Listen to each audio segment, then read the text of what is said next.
Olá, queridos, Namastê, sejam bem-vindos ao canal Yogis pelo Brasil.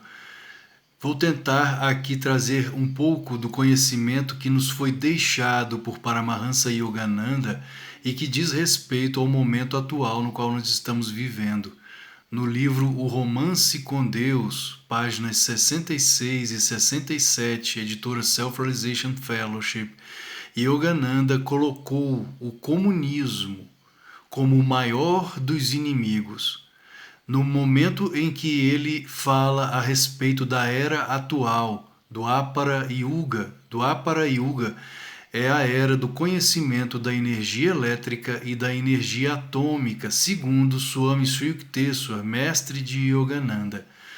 E justamente quando ele está falando a respeito dos acontecimentos desta era da qual nós estamos vivendo, do Apara Yuga, ele afirma que nesta época o maior inimigo é o comunismo, é pior até do que a Segunda Guerra Mundial.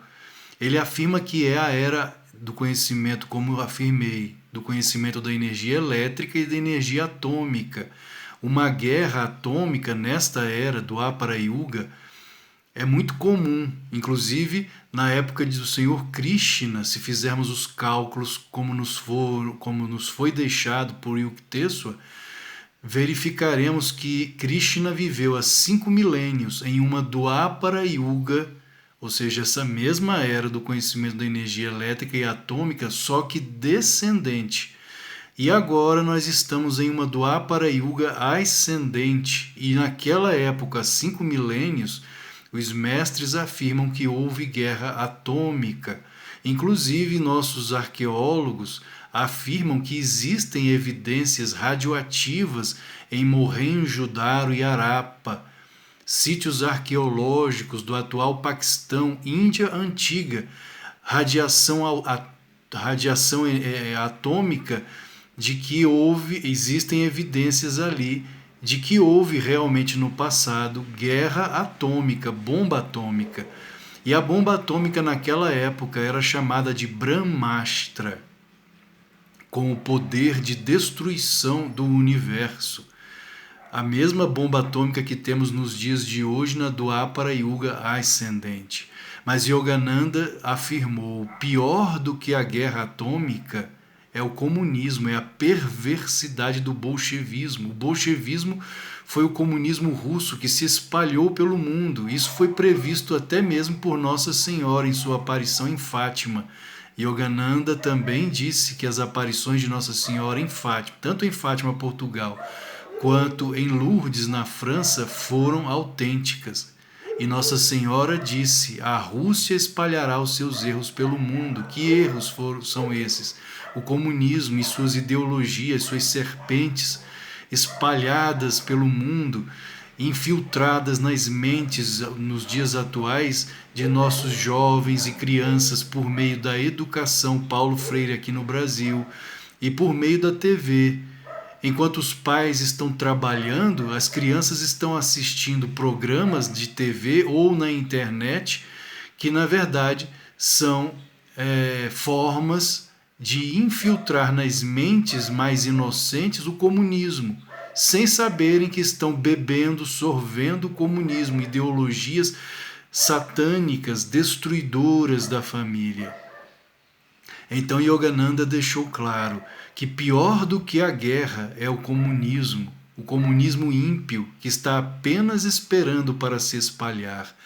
É por isso que nós, conservadores, no yoga, no budismo, no cristianismo, no espiritismo, conservadores são aqueles que primam, que buscam, que tentam preservar os preceitos éticos, morais, espirituais, únicos que podem de fato trazer o bem, únicos que podem de fato nortear as nações para o caminho do bem. O comunismo luta pela destruição desses preceitos éticos e morais. O comunismo procura destruir e trazer o caos.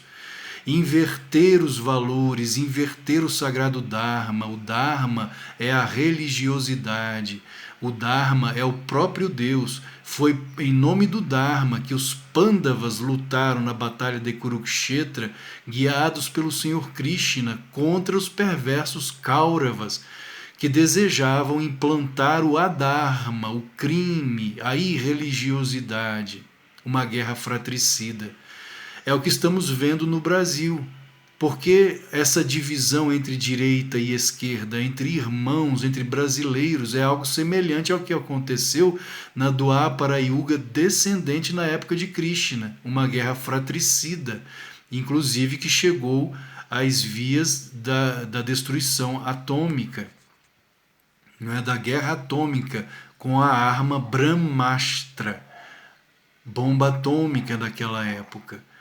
Yogananda afirmou que como hoje nós estamos em uma Dwapara Yuga ascendente, a tendência é que a luz vença.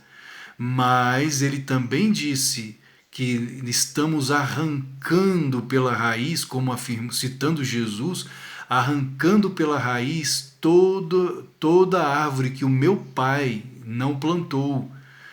E para isso há o estremecer da terra, porque nós estamos no meio de uma guerra, no meio de uma batalha mundial.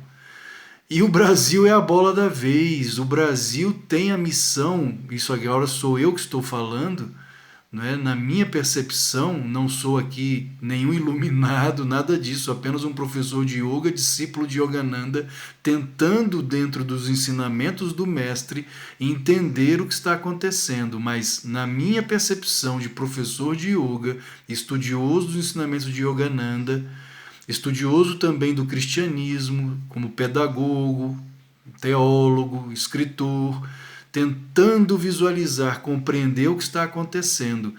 Dentro dessa visão geopolítica, o Brasil talvez será a nação que irá dar o pontapé para a salvação do planeta inteiro, num efeito dominó.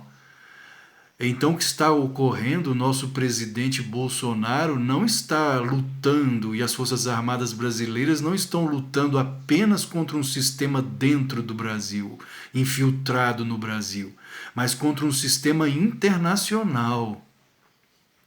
A guerra é muito maior do que imaginamos. O Brasil é uma nação riquíssima. O solo brasileiro é fator de cobiça para o mundo inteiro. Aqui nós temos a maior quantidade de nióbio do planeta. O nióbio é usado para quase tudo nos dias atuais, inclusive para a fabricação de peças de avião e até de bomba atômica e muito mais outras coisas.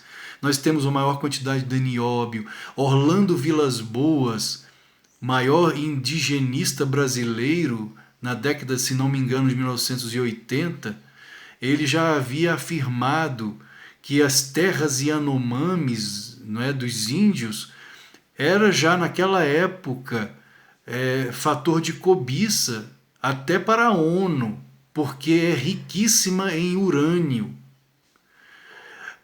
A esquerda tem usado até hoje, os índios despertaram, graças a Deus, mas eles foram usados até hoje pela esquerda, porque as terras indígenas são riquíssimas em ouro, manganês, bauxita, ferro e tantos outros minerais, além de água.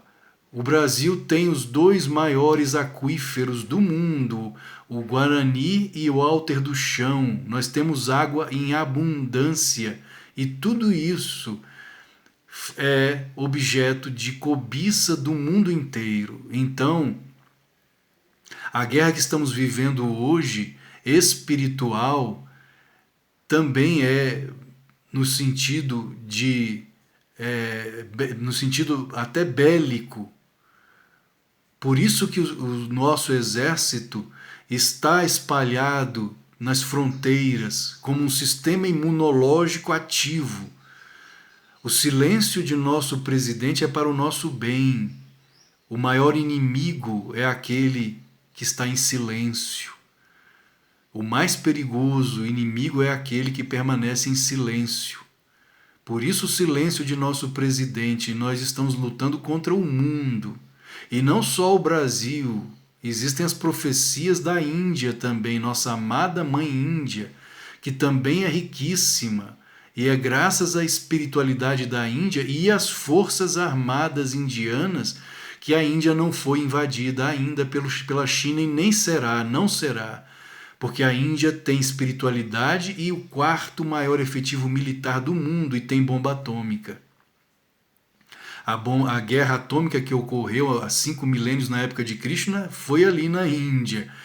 Nos atuais sítios arqueológicos de Mohenjo-Daro e Harappa, atual Paquistão. Então, queridos, o que está acontecendo hoje foi previsto por Paramahansa Yogananda, faz parte desta era de Dwapara Yuga, a era do conhecimento da energia elétrica e da energia atômica. Vejam que os carros estão começando, já existem carros movidos a energia elétrica. Se falta energia elétrica, acaba tudo.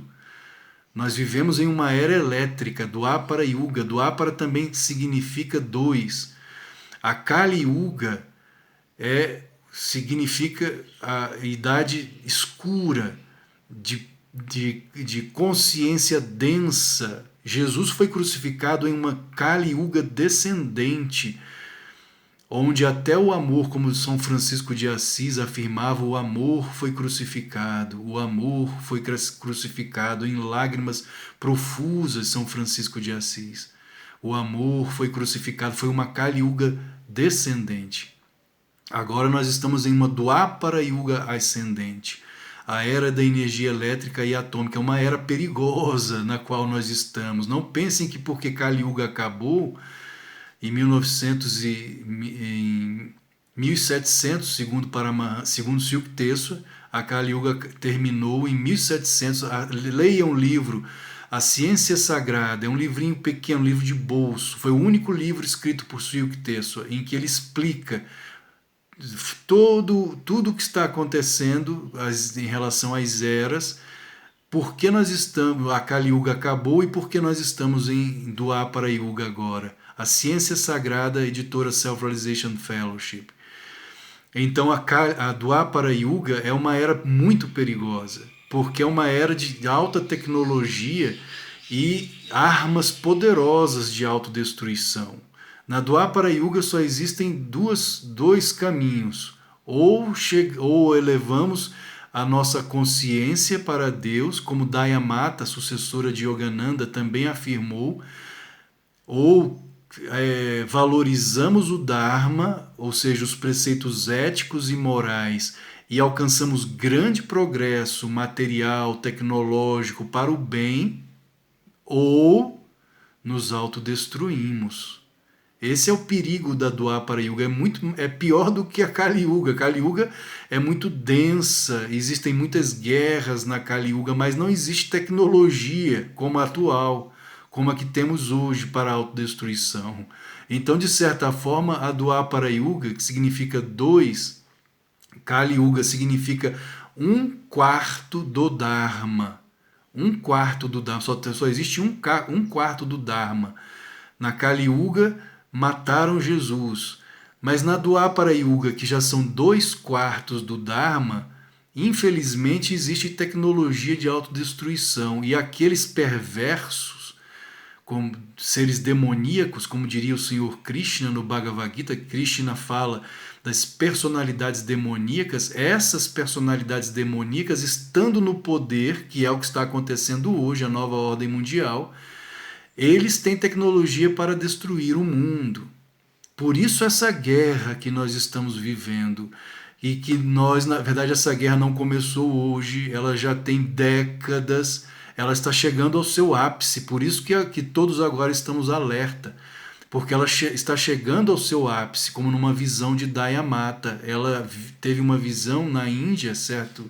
Algumas décadas atrás, de uma grande escuridão se aproximando da Terra. E ela disse, essa escuridão teve início com a queda das Torres Gêmeas lá nos Estados Unidos. Ou seja, é na verdade o ápice dessa batalha que tem décadas do comunismo tentando destruir o mundo, como Yogananda afirmou no livro Romance com Deus. Mas Dayamata disse que a partir do momento em que a humanidade percebesse isso e se voltasse para Deus, a mão de Deus viria para nos salvar, para nos libertar. Creio eu, não sou nenhum iluminado, mas pelo que estamos observando, o Brasil aqui na América Latina, na América como um todo, não só na América Latina, é a última resistência. E como o presidente afirmou, as Forças Armadas são o último bastião contra o socialismo.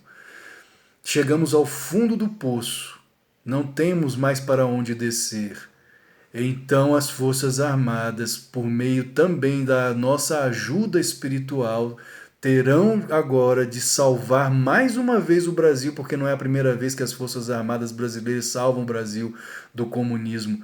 Mais uma vez libertar o Brasil e um efeito dominó, essa libertação virá para o mundo inteiro. E não pensem que a Índia não está ajudando, está e muito, e muito. A Índia tem a profecia de Swami Vivekananda, que também será um grande farol para o mundo. O Senhor Krishna e o Senhor Jesus, de mãos dadas, em uníssono, cristianismo e hinduísmo, yoga e cristianismo, nesse trabalho de libertação, de salvação do mundo. Essa é apenas uma tentativa de resumir o que está acontecendo nos dias atuais dentro de uma visão do yoga, de Paramahansa Yogananda, dos grandes santos, dos grandes mestres da Índia. Um abraço fraterno, namastê, e façamos aquilo que o padre Genésio está pedindo, mesmo que apareceu com o presidente em vídeo há poucos dias, ele está pedindo que não percamos a fé e que estejamos nos quartéis. Lembrem-se do que o presidente falou. As Forças Armadas são a última resistência ao socialismo. Namastê.